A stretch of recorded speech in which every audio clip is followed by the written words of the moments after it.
சமைக்கும் போது ஒரு லவ்வோட சமைக்கணும்டா, அதான் பாதி ருசியே. வெங்காயம் நறுக்கும் போது கூட ரசிச்சு நறுக்கணும், லவ்வோட. வணக்கம் அண்ட் வெல்கம் டு இன்லாஸ் சமையல். இன்னைக்கு நம்ம பார்க்க போற டிஷ் மட்டன் சூப். எங்க வீட்டு ஸ்டைல்ல எப்படி வைக்கிறோம்னு பார்க்கலாம் வாங்க. வணக்கம். இப்போ இந்த மட்டன் சூப் செய்கிறதுக்கு என்னென்ன தேவைங்கிறத பார்க்கலாம். அதை எப்படி பண்ணுறதுன்னு பார்க்கலாம். நான் இப்போ ஒரு சின்ன குக்கர் எடுத்துக்கிட்டேன். அந்த குக்கரில் ஒரு பெரிய வெங்காயம் கட் பண்ணி வச்சுருக்கேன், ஒரு பச்சை மிளகா. இதை நம்ம இதில் போட்டுடுறோம்.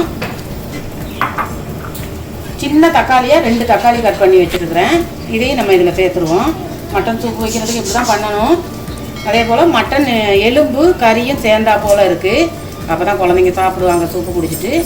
இது ஒரு 1/4 கிலோ வாங்கியிருக்கிறேன், அதையும் சேர்த்துருவோம். இதில் எங்கள் வீட்டில் ஒரு 6 பேர் இருக்கோம், அதனால அவ்வளவு. இதில் 2 ஏலக்காய், 4 துண்டு பட்டை, 2 பிரியாணி இலை, 1 கொஞ்சம் கடல் பாசி. நான் அந்த ஏற்கனவே உங்ககிட்ட சொன்னேன் கடல் பாசின்னு, அது இதுதான்.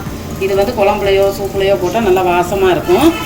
இதையும் நம்ம சேர்த்துக்குவோம். ஒரு 4 ஏலக்காய் கராம்பு, இதையும் நம்ம இதில் சேர்த்துக்குவோம். அதுக்கு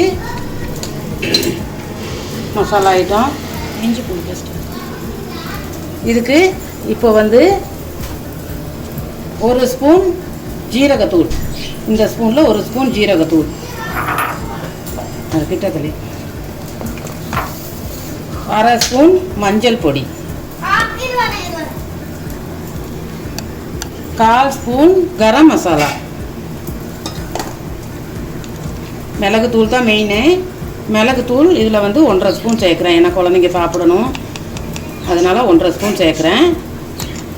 காரம் கம்மியாகவே போட்டு தான் செய்வேன், நீங்களும் கொஞ்சம் காரம் குறைச்சிக்குங்க. அப்புறம் இதே ஸ்பூனில் 1 ஸ்பூன் இஞ்சி பூண்டு பேஸ்ட்டு, இதையும் சேர்த்துக்கிறேன். இப்போ நம்ம அடுத்து குழந்தைங்களுக்கும் பெரியவங்களுக்கும் தான் இருந்தால் அவங்க குடிப்பாங்க. இப்போ நான் இந்த கப்பில் 2 கப்பு ஊற்றுறேன் தண்ணி. அப்படி பத்தலைன்னா இன்னொரு 1/2 கப்பு சேர்த்துக்குவேன், ஏன்னா பெரியவங்களும் கொஞ்சம் சூப்பு குடிக்கணும், அதுக்காக. அது கொதித்து குக்கரில் வைக்கிறதுனால நமக்கு வத்திடும். 2 கப்பு ஊற்றிருக்கேன், 2 கப்பு 2.25 கப்பு தண்ணி ஊற்றிருக்கேன். இது நல்லா வெந்து கொதித்து வத்தி வந்துடும். நம்ம இதை ஒரு கிளறிக்குவோம், ஸ்பூன் போட்டு கிளறிக்கலாம். இப்போ எல்லா மசாலா ஐட்டமும் போட்டு நான் கிளறி விட்டேன். உப்பு கொஞ்சம் சேர்த்துக்குருவோம். நம்ம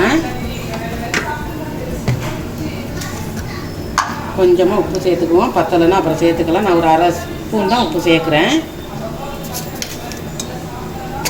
இது இந்த சூப்பு குக்கரில் செஞ்சால் தான் நமக்கு கறியும் வேகும், நல்லாவும் வரும். இப்போ நான் மூடி போட்டு மூடிடுறேன். குக்கரில் வைக்க போகிறேன், அடுப்பில் வைக்க போகிறேன்.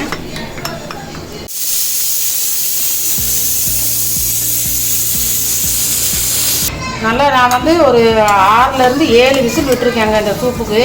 ஏன்னா அப்போ தான் அந்த கறியெல்லாம் வெந்து நல்லா மசாலா வாடையெல்லாம் போகும். இங்கே பாருங்கள், சூப்பு கறியெல்லாம் நல்லா வெந்துருக்கு. கறின்றதை விட எலும்பு தான். பாருங்கள் சூப்பு கலர் பாருங்கள், இந்த மாதிரி இருக்கணும்.